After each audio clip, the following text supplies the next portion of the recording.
Hello दोस्तों, कैसे हैं आप लोग। उम्मीद करता हूँ आप लोग अच्छे ही होंगे। दोस्तों आज हम बात करने वाले हैं बाली और सुग्रीव के युद्ध का कारण क्या था।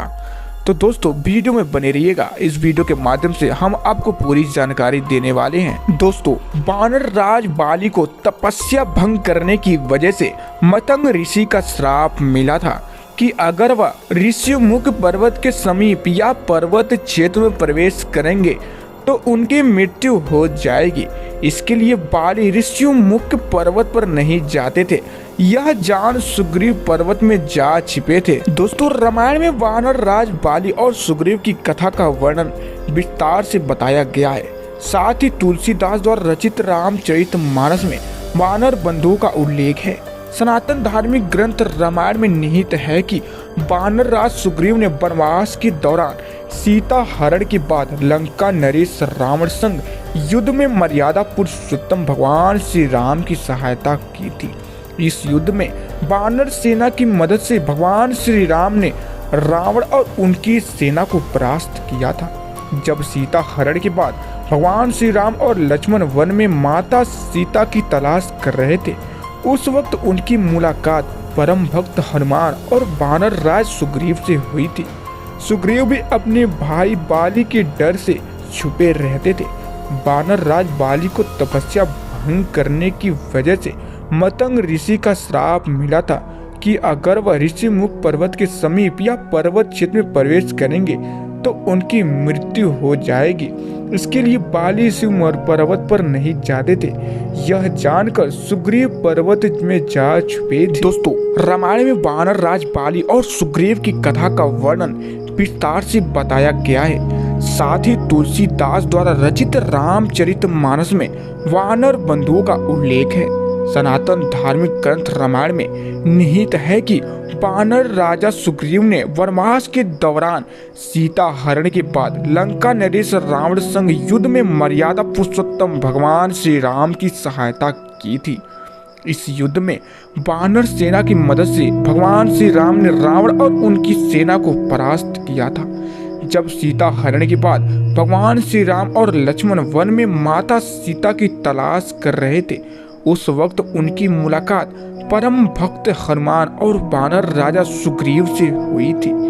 सुग्रीव भी अपने भाई बाली के डर से छुपे रहते थे। वानर राज बाली को तपस्या भंग करने की वजह से मतंग ऋषि का श्राप मिला था कि अगर वह ऋषिमुख पर्वत के समीप या पर्वत क्षेत्र में प्रवेश करेंगे तो उनकी मृत्यु हो जाएगी। इसके लिए बाली ऋषिमुख पर्वत पर नहीं जाते थे। यह जानकर सुग्रीव पर्वत में जा छिपे थे। भगवान राम से मिलने पर वानर राजा सुग्रीव ने अपनी आप बीती सुनाई। यह सुन भगवान ने सहायता करने और बाली का वध करने का वादा किया। तो दोस्तों आइए बाली और सुग्रीव के युद्ध के कारण की कथा जानते हैं। दोस्तों आगे बढ़ने से पहले अगर आप लोग हमारे चैनल पर नए हैं तो हमारे चैनल को प्लीज एक सब्सक्राइब करके बेल आइकन को भी प्रेस कर लीजिएगा, जिससे हर एक वीडियो का नोटिफिकेशन आपके पास पहुंच जाए। तो चलिए दोस्तों हम आपको युद्ध की कथा बताते हैं। दोस्तों एक बार की बात है जब दुदंभी नामक दैत्य ने वानर राजा बाली को युद्ध के लिए ललकारा था। वानर राजा बाली किसी भी ललकार को ठुकराते नहीं थे और युद्ध मैदान पर चले आते थे। बाली के पराक्रम के आगे दुदंभी टिक नहीं सका और महज कुछ पल में बाली ने दुदंभी को परास्त कर उसका वध कर दिया। इसके बाद दुदंभी के शव को हवा में घुमाकर फेंक दिया। इससे दुदंभी का शव कई टुकड़ों में बट गया। इस दौरान दुदंभी के शरीर से रक्त प्रवाहित होकर मतंग ऋषि के आश्रम पर जा गिरती है। इससे क्रोधित होकर मतंग ऋषि को श्राप दे देते हैं कि वह आश्रम के पास आएगा तो उसकी मौत हो जाएगी। कालांतर में दुदंभी का भाई मायावी वानर राजा बाली को युद्ध के लिए ललकारता है। वानर राज बाली पुनः युद्ध के लिए आते हैं। बाली कई बार मायावी को समझाता है कि वह लौट जाए, युद्ध करेगा तो उसकी मौत निश्चित है। हालांकि मायावी नहीं मानता है। तब बाली मायावी का पीछा करने लगता है। मायावी एक गुफा में जाकर छिप जाता है। यह देख बाली अपने भाई सुग्रीव को गुफा के बाहर इंतजार करने के लिए कहते हैं। यह कहकर बाली गुफा के अंदर जाकर मायावी से लड़ने लगते हैं। कुछ समय बाद गुफा से तेज आवाज आती है। इसके बाद रक्त की धारा गुफा से बाहर आती है। यह देख सुग्रीव को लगता है कि मायावी ने बाली का वध कर दिया है। यह सोच गुफा को पत्थर से बंद करके सुग्रीव किष्किंधा लौट आते हैं। प्रजा में यह सूचना फैल जाती है कि वानर बाली जी युद्ध में वीर गति को प्राप्त हुए हैं। यह जान सुग्रीव को नया राजा बनाया जाता है। कुछ दिनों बाद बाली पुनः लौटकर अपने राज आता है। यह देख सब हैरान हो जाते हैं। क्रोधित बाली अपने भाई के कार्य से अप्रसन्न हो जाते हैं और तत्काल राज छोड़ने का आदेश दे देते हैं। हालांकि सुग्रीव की पत्नी को जाने नहीं देता है और अपने साथ रख लेता है। इस वजह से वानर बंधुओं के बीच युद्ध हुआ। चलिए दोस्तों, हम आपको बाली और सुग्रीव के बारे में कुछ और जानकारी दे देते हैं। दोस्तों, बाली और सुग्रीव का जन्म कैसे हुआ था? दोस्तों, पौराणिक धर्म ग्रंथों के आधार पर बताया गया है कि त्रेता युग में एक बानर था जो बहुत ही विशाल और शक्तिशाली था। उस बानर का नाम था ऋक्षराज, जो ऋषि मुख पर्वत के आसपास ही रहा करते थे।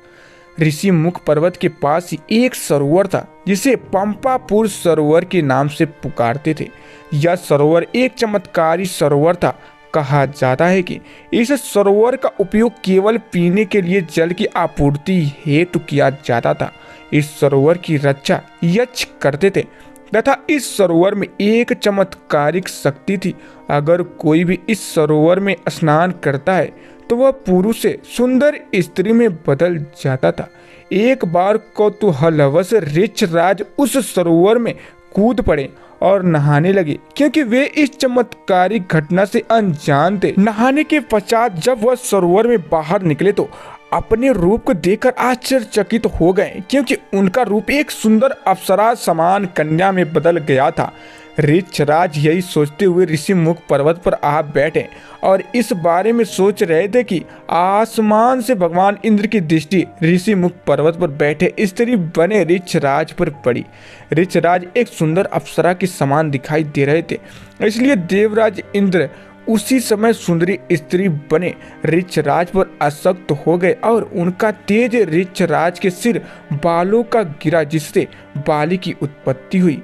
बाली की उत्पत्ति होने के पश्चात वही सुंदर अप्सरा स्त्री बने ऋक्षराज ऋषिमुख पर्वत पर बैठकर रात बिताने लगे। इस पश्चात सुबह हुई तो भगवान सूर्य देव आकाश में प्रकट हुए और सुंदर स्त्री बने ऋक्षराज पर आसक्त हो गए तथा उनका तेज ऋक्षराज की गर्दन पर गिरा, जिससे सुग्रीव की उत्पत्ति हुई। इस प्रकार से बाली तथा सुग्रीव एक ही माता से उत्पन्न दो अलग अलग पिता के पुत्र थे। दोस्तों, उम्मीद करता हूँ बाली और सुग्रीव के बारे में यह रहस्य की जानकारी पसंद आई होगी।